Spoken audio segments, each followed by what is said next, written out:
ಎಲ್ಲಾ ಹಾನಿಯಿಂದ ಕೂದಲನ್ನು ರಕ್ಷಿಸುತ್ತೆ. ಬರೀ Amrut noni reach root premium hair oil. ವಕೀಲರು ಆರೋಪಿಗಳನ್ನ ಭೇಟಿ ಮಾಡುವ ಕುರಿತು ಕೆಲವೊಂದಷ್ಟು ಗೊಂದಲಗಳಿದ್ವು.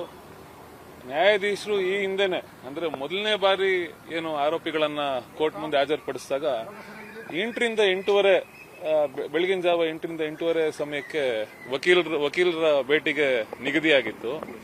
ಆದ್ರೂ ಕೂಡ ಕೆಲವೊಂದಷ್ಟು ಗೊಂದಲಗಳಿದ್ವು. ನಿನ್ನೆ ನಾವು ಮಾನ್ಯ ನ್ಯಾಯಾಲಯದಲ್ಲಿ ಈ ಒಂದು ನಿವೇದನೆಯನ್ನ ಮಾಡ್ಕೊಂಡಿರ್ತೀವಿ. ಅಂದ್ರೆ ನಮಗೆ ಭೇಟಿ ಮಾಡ್ಲಿಕ್ಕೆ ಅವಕಾಶ ಮಾಡಿಕೊಡ್ಬೇಕು. ಮುಂದಿನ ಕಾನೂನು ಪ್ರಕ್ರಿಯೆಗಳು ಈಗ ಏನು ದರ್ಶನ್ ಅವರಾಗ್ಲಿ ಅಥವಾ ಉಳಿದ ಇನ್ಯಾವುದೇ ಆರೋಪಿಗಳಾಗ್ಲಿ ಇವರನ್ನ ಮುಂದಿನ ಕಾನೂನು ಪ್ರಕ್ರಿಯೆಗಳ ಬಗ್ಗೆ ಚರ್ಚೆ ನಡೆಸಲಿಕ್ಕೆ ಭೇಟಿ ಮಾಡಿಕೊಡ್ಬೇಕು ಅಂತ ನಾವೇನು ಕೇಳ್ಕೊಂಡಿದ್ವಿ. ಮಾನ್ಯ ನ್ಯಾಯಾಧೀಶರು ಒಂದು ಆದೇಶವನ್ನು ಕೂಡ ಹೊರಡಿಸಿದ್ದಾರೆ. 8 ರಿಂದ 8:30 ಬೆಳಗಿನ ಜಾವ 8 ರಿಂದ 8:30ಗೆ ವಕೀಲರು ಆರೋಪಿಗಳನ್ನ ಭೇಟಿ ಮಾಡಲಿಕ್ಕೆ ಅವಕಾಶ ಮಾಡಿಕೊಟ್ಟಿದ್ದಾರೆ. ಆದ್ರಿಂದ ನಾವು ಈಗ 8 ಗಂಟೆಗೆ ಹೋಗಿ ಇವ್ರನ್ನ ದರ್ಶನ್ ರವ್ರನ್ನ ಭೇಟಿ ಮಾಡಿ ಮುಂದಿನ ಕಾನೂನು ಪ್ರಕ್ರಿಯೆಗಳ ಬಗ್ಗೆ ಚರ್ಚೆ ಮಾಡೋರಿದ್ದೀವಿ. ಸರ್, ಮತ್ತೆ ಇದು ರಿಮೈಂಡ್ ಅಪ್ಲಿಕೇಶನ್ ವಕೀಲರು ಕೊಡಬೇಕು ಅಂತ ಇಲ್ಲ, ರಿಮೈಂಡ್ ಅಪ್ಲಿಕೇಶನ್ ಅನ್ನ ತಲುಪಿಸಿಲ್ಲ. ಅದು ಚಾರ್ಜ್ ಶೀಟ್ ಆಗಿದ್ರೆ ಅದನ್ನ ಒಂದು ಪ್ರತಿಯನ್ನ ಕೊಡಬೇಕಾಗ್ತದೆ ಆರೋಪಿಗಳಿಗೆ.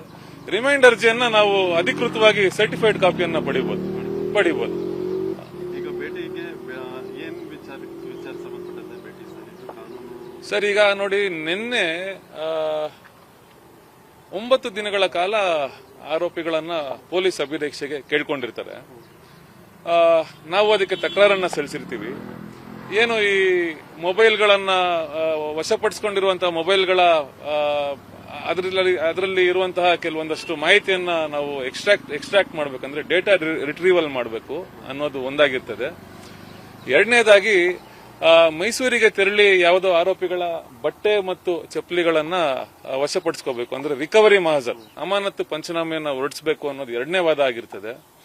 ಮತ್ತು ಮೂರನೇದಾಗಿ ಏನೋ ಈ ಎಲೆಕ್ಟ್ರಾನಿಕ್ ಮೆಗ್ಗರ್ ಮಿಷಿನ್ ಅಂತ ಈ ಶಾಕ್ ನೀಡಲಿಕ್ಕೆ ಬಳಸಿದರೆ ಅನ್ನುವಂತ ಒಂದು ಆರೋಪವನ್ನ ಮಾಡಿ ಅಭಿಯೋಜನೆಯವರು ಅದು ಪ್ರಪ್ರಥಮವಾಗಿ ನಿನ್ನೆನೆ ಅದು ಮೊದಲನೇ ಬಾರಿ ಆ ಒಂದು ವಿಚಾರವನ್ನ ನ್ಯಾಯಾಲಯದ ಗಮನಕ್ಕೆ ತಂದಿರ್ತಾರೆ. ಇದನ್ನು ಕೂಡ ವಶಪಡಿಸ್ಕೋಬೇಕು ಅಂತ. ಈಗ ಅಭಿಯೋಜನೆಯ ಒಂದು ಲೋಪ ಏನಂತಂದ್ರೆ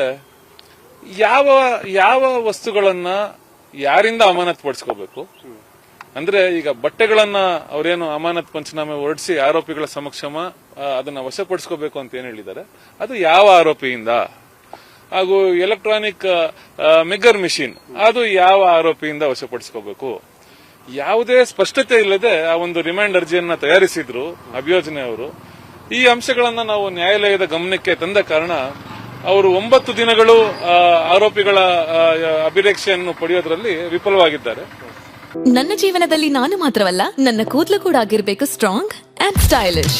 ಬರೀ Amrut noni reach root premium hair oil ನೊಂದಿಗೆ. Reach root premium hair oil. ಮಾನ್ಯ ಮ್ಯಾಜಿಸ್ಟ್ರೇಟ್ ಸಾಹೇಬರು 5 ದಿನಗಳ ಕಾಲ ಅಂದ್ರೆ ಇವತ್ತಿನ ತನಕ ಈ ಹಿಂದೆನೆ ಅವರಿಗೆ ಒಂದು ಪೊಲೀಸ್ ಅಭಿರಕ್ಷೆಗೆ ನೀಡಿದ್ರು. ಆದ ಕಾರಣ 20ನೇ ತಾರೀಕು ಇದೇ ತಿಂಗಳು 20ನೇ ತಾರೀಕು ಸಂಜೆ 5 ಗಂಟೆ ಒಳಗಡೆ ಎಲ್ಲಾ ಆರೋಪಿಗಳನ್ನ ನ್ಯಾಯಾಲಯದ ಮುಂದೆ ಹಾಜರುಪಡಿಸತಕ್ಕದ್ದು. ಆದರೆ ಯಾವುದೇ ಆರೋಪಿಯ ತನಿಖೆ ಮುಗಿದಿದ್ದಲ್ಲಿ ಅಂದ್ರೆ ಇವತ್ತೇ ಆಗ್ಬೋದು, ನಾಳೆನೇ ಆಗ್ಬೋದು, ನಾಡಿದ್ದೇ ಆಗ್ಬೋದು, ಆ ಒಂದು ಆರೋಪಿಯ ತನಿಖೆ ಮುಗಿದಿದ್ದಲ್ಲಿ, ಈಗ ಉದಾಹರಣೆಗೆ ದರ್ಶನ್ ರವರ ತನಿಖೆ ಇವತ್ತೇ ಮುಗಿದ್ರೆ ಅವರನ್ನ 20ನೇ ತಾರೀಕು ತನಕ ಇರಿಸಿಕೊಳ್ಳಲಿಕ್ಕೆ ಅವಕಾಶ ಇರೋದಿಲ್ಲ.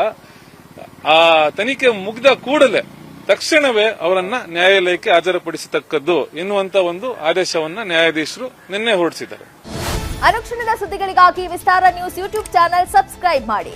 ಹೊಸ ಸುದ್ದಿಗಳ ನೋಟಿಫಿಕೇಶನ್ಗಾಗಿ ಬೆಲ್ ಐಕಾನ್ ಕ್ಲಿಕ್ ಮಾಡಿ. ಲೇಟೆಸ್ಟ್ ಅಪ್ಡೇಟ್ಸ್ಗಾಗಿ www.vistaranews.com ವೆಬ್ಸೈಟ್ಗೆ ವಿಸಿಟ್ ಮಾಡಿ. ಅಂಗೈಯಲ್ಲೇ ಜಗತ್ತಿನ ಸುದ್ದಿ ತಿಳಿಯಲು ವಿಸ್ತಾರ ನ್ಯೂಸ್ ಕನ್ನಡ ಆಪ್ ಡೌನ್ಲೋಡ್ ಮಾಡಿ.